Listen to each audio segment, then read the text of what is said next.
Ok. L'objectif, c'était de vous parler d'une évolution... Oui, on peut excuser Fabrice Poupon, hein, qui était effectivement prévu. Donc la troisième personne, c'est notre collègue Fabrice Poupon, qui est IUN dans l'Académie de Dijon et qui a préparé cette présentation avec deux de ses enseignants, J.L. Morin et puis Joufka. Voilà, je ne connais pas les prénoms, veuillez m'excuser. L'objectif, c'est de mettre en relation ce qui se passe depuis à peu près 2013 dans nos formations du bâtiment et des travaux publics avec la digitalisation des formations, donc c'est l'arrivée du BIM dans les formations, et ce qu'on est en train de préparer là, qui est l'arrivée du travail sur la rénovation énergétique des bâtiments, et partir de l'expérience qu'on a, puisque maintenant on est en 2018, ça fait 5 ans qu'on a lancé quelque chose, et se dire que finalement on ne part pas de zéro en termes de démarche nationale et de pilotage. Voilà. Alors on commence par le bac pro. Bon, c'était pas ce qui était prévu, mais c'est pas très grave.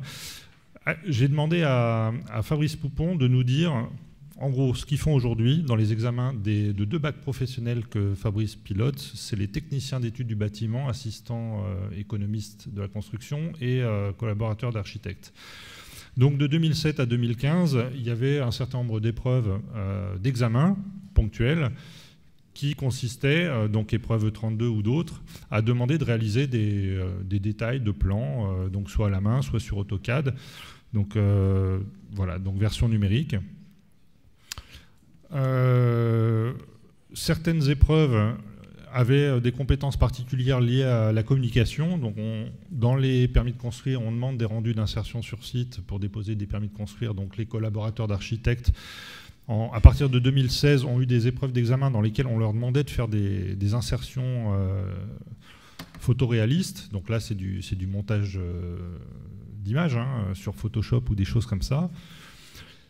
Et à partir de 2016, les épreuves d'examen ont imposé du travail sur des maquettes BIM.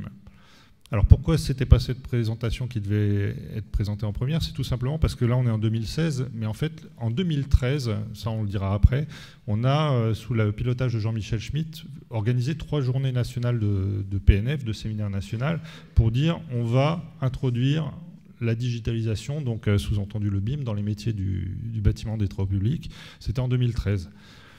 Et on ne peut pas imposer à une épreuve d'examen en 2016 pour tous les élèves de France une épreuve en BIM si on ne l'a pas anticipé.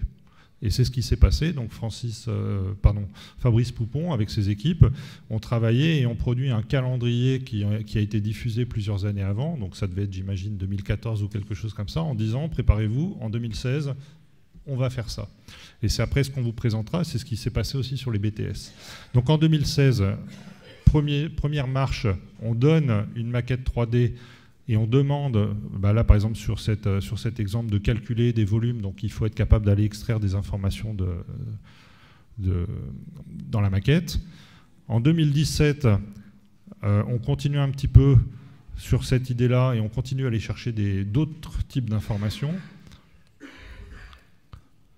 En 2017, on complexifie la demande de lecture d'informations. Donc là, quantifier des surfaces complexes, des longueurs, des volumes, enfin pas mal de choses.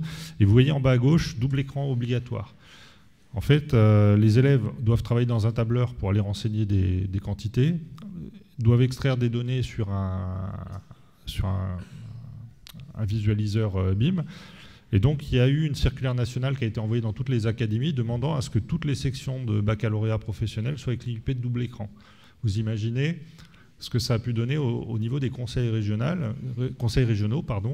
Donc, il y a eu un gros travail d'accompagnement. Ça avait été anticipé avant, justement, dans les circulaires. En 2018, on donne une maquette IFC du projet. On demande de quantifier, vous voyez encore une fois, on monte le niveau de complexité. Là, c'est des surfaces d'une cage d'escalier à mettre en peinture. Et on est en 2018, donc on est en train d'arriver sur le futur. Là, vous voyez qu'en 2018, on a rajouté des compétences particulières. Tiens, attacher des fichiers joints, des notices techniques, des fiches techniques produits, peu importe. Détecter des collisions. Tiens, on commence à être sur de la collaboration inter-corps d'État. communiquer avec le bureau d'études techniques, c'est-à-dire utiliser des post-it numériques pour aller mettre dans une maquette numérique un post-it destiné à un autre corps d'État en disant « Tiens, on a un problème tous les deux, il faudrait que soit toi, soit moi, corrigions des choses ». C'est des compétences qu'on est en train de développer aussi dans les BTS. Et vous voyez qu'en fait, les bacs professionnels, ça c'est une épreuve nationale, tous les élèves sont passés sur cette épreuve. Et ce qui se prépare maintenant, qui a été introduit déjà en 2018, c'est maintenant, comme on n'était plus en mode uniquement lecture, maintenant on va tester des compétences de production, notamment en collaborateur d'architecte, technicien d'études du bâtiment, assistant en architecture. Et ben, un assistant en architecture, il faut bien qu'il soit capable de produire des plans, et maintenant les plans sont issus de 3D, donc voilà.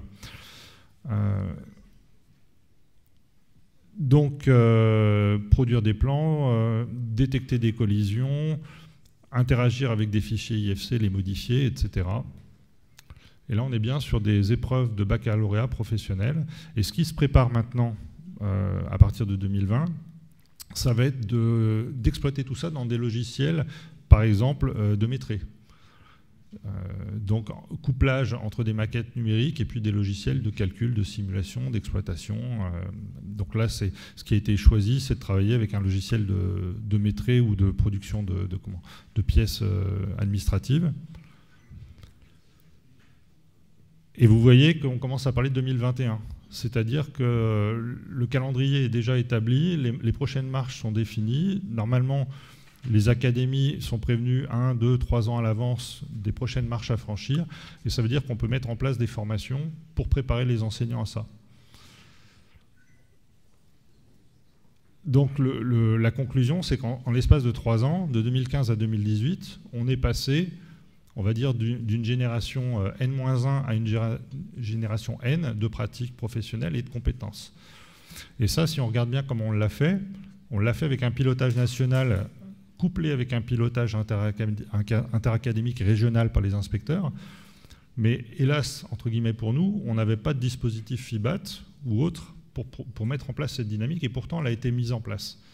Donc l'idée, c'est de se dire que si on a réussi, par exemple sur tous les bacs professionnels de France, à mettre en place cette rupture ou cette évolution dans les pratiques et dans la formation, avec un dispositif FIBAT, avec tous les acteurs qui sont aujourd'hui pour nous accompagner, on doit pouvoir au moins faire aussi bien, voire mieux. Donc il y a une deuxième partie sur le...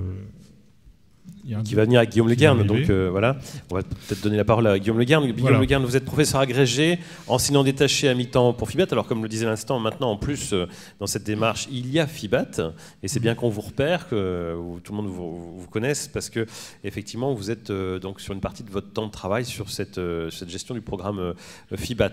Alors il y a la question de l'évolution qu'on voit afficher très bien. Comment peuvent évoluer l'examen? On fait évoluer les formations. Très logiquement, il faut que les examens puissent évoluer également et qu'on puisse prendre en compte la maquette numérique, comme vient déjà de l'expliquer Cédric, dans les parties examen. Oui, donc là, on va voir une présentation qui est plus axée sur les BTS, puis qui va se terminer sur une réflexion qu'on devra avoir en tête, je pense, cet après-midi lors des ateliers, sur la définition précise des besoins en formation pour les collègues. Là on rappelle effectivement ce que disait Cédric tout à l'heure, donc un PNF en 2014 sur la problématique du BIM, donc qui a initié une démarche nationale et dans les académies qui nous amène aujourd'hui à avoir alors dans certains examens des compétences BIM particulières qui sont même prévues dans des co-enseignements, par exemple dans la construction métallique, où les collègues de technique et de mathématiques vont travailler ensemble sur la partie modélisation.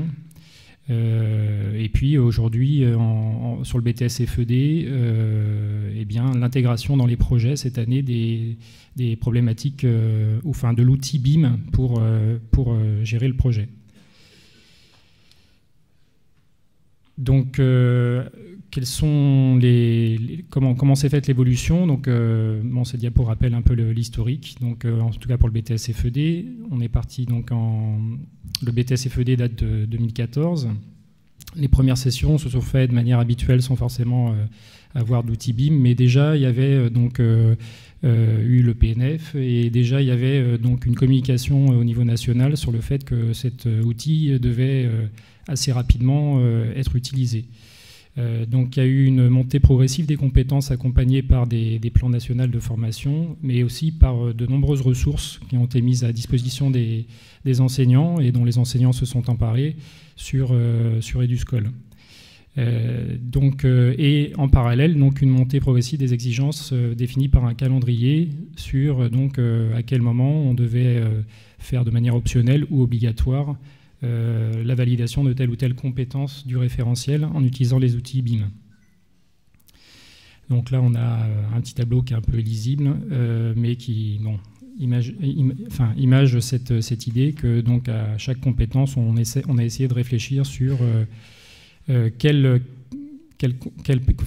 compétence BIM, quelle compétence pouvait être validée à l'aide des outils BIM. Donc là, vous avez une vision assez lisible, mais qui montre donc en vert. Alors à gauche, vous avez les compétences, et puis en vert, vous avez donc la prise en compte progressive du BIM, et en orange, la partie obligatoire. Donc, là, c'est pas fait pour être lu, c'est pour montrer le principe, hein, c'est ça, pour montrer le principe, effectivement. Donc, c'est pas sans poser quand même des problématiques pédagogiques, parce que, évidemment, en tout cas pour les élèves de BTS qui doivent maîtriser quand même passablement les outils, c'est pas quelque chose qui peut s'improviser, c'est quelque chose qu'on doit intégrer dans la formation dès le début de la formation. Donc, ça modifie passablement la façon d'organiser la formation sur l'année. Donc, ça nécessite des réflexions. Par ailleurs, l'outil BIM met en œuvre des outils de calcul très très simples, mais qui sont très très boîte noire aussi. Et donc, il faut, puisqu'on veut développer les compétences d'analyse de nos étudiants, arriver à, en utilisant l'outil BIM, leur montrer par le biais d'outils un petit peu moins boîte noire le lien entre les outils qui vont être amenés à utiliser en projet et puis la représentation d'une c'est vraiment important de ne pas perdre le fil, de ne pas perdre le lien. C'est qu'à la fois, on va être dans quelque chose de plus mathématique, plus conceptuel. Il faut donc bien qu'ils aient sous la main la conception, enfin qu'ils aient des exemples. On va leur demander, en fait, du coup, de passer des phases calculatoires à des phases d'analyse et de réflexion technologique. Et donc, ça modifie aussi la façon d'enseigner. Faut pas que ça devienne virtuel, quoi. C'est ça la question. Il faut que ça reste quand même raccroché à des connaissances de terrain, on va dire. Ensuite, pour qu'on puisse accompagner les enseignements tout au long de la formation, il faut qu'on ait une granulométrie fine des supports pédagogiques qui nous permettent finalement de les mobiliser au moment où on en a besoin sur les activités prévues avec les élèves. Donc l'usage de la vidéo est assez efficace en termes de temps. Et le deuxième volet, c'est qu'en tant que professeur, on doit proposer des ressources BIMées, entre guillemets, aux étudiants. Et là, c'est aussi pas forcément une tâche tout à fait simple. Trouver en entreprise des supports BIM, ça reste encore pas forcément tout à fait simple, même si ça le devient petit à petit. Donc, ça va se généraliser, donc ça va être de plus en plus le cas. On va avoir de plus en plus de ressources. Voilà, donc ça nécessite en fait d'avoir des compétences suffisantes pour pouvoir réaliser soi-même des maquettes et des supports pour les étudiants. On peut aussi donc faire travailler les étudiants, ça je l'ai vu dans certains établissements, sur la réalisation simple d'une maquette 3D, on va dire des murs, des toitures d'une maison, pour pouvoir ensuite travailler sur ce qui les concerne le plus en BTS FET, c'est-à-dire la partie MEP. Et on peut aussi faire que du MEP à partir de... Donc il y a des solutions, c'est faisable. Et donc c'est pour ça qu'on y arrive maintenant. Après, donc l'outil a beaucoup d'intérêt et modifie, je le disais tout à l'heure, la façon de travailler, puisqu'on va pouvoir travailler de manière collaborative. Donc ça initie des processus de formation et d'apprentissage différents, au sens où les élèves vont travailler en équipe avec des responsabilités, chose qu'on ne voyait pas forcément apparaître dans les façons de traiter les dossiers auparavant. Et comme je le disais tout à l'heure, les phases calculatoires sont allégées, donc du coup ça nous oblige ça nous permet de faire des analyses beaucoup plus profondes, de répondre à des problématiques bien plus intéressantes, mais ça c'est pas sans enlever une difficulté importante pour nos élèves qui est d'arriver à faire l'analyse des résultats qu'ils génèrent. Voilà. Donc cet après-midi, du coup, effectivement, on pourrait faire un parallèle, enfin on fait un parallèle avec ce qui peut se faire sur la rénovation. Il va falloir se poser la question de comment est-ce que des enseignants en BTS ou pas forcément en BTS, mais peuvent arriver à générer eux-mêmes, pourquoi pas des visites virtuelles, des supports qui leur permettraient de traiter des projets. Quels supports donc, sont nécessaires pour traiter ces projets et donc quels besoins du coup en formation sur des outils spécifiques ces collègues pourraient avoir. Ça pose des questions sur l'organisation finalement aussi.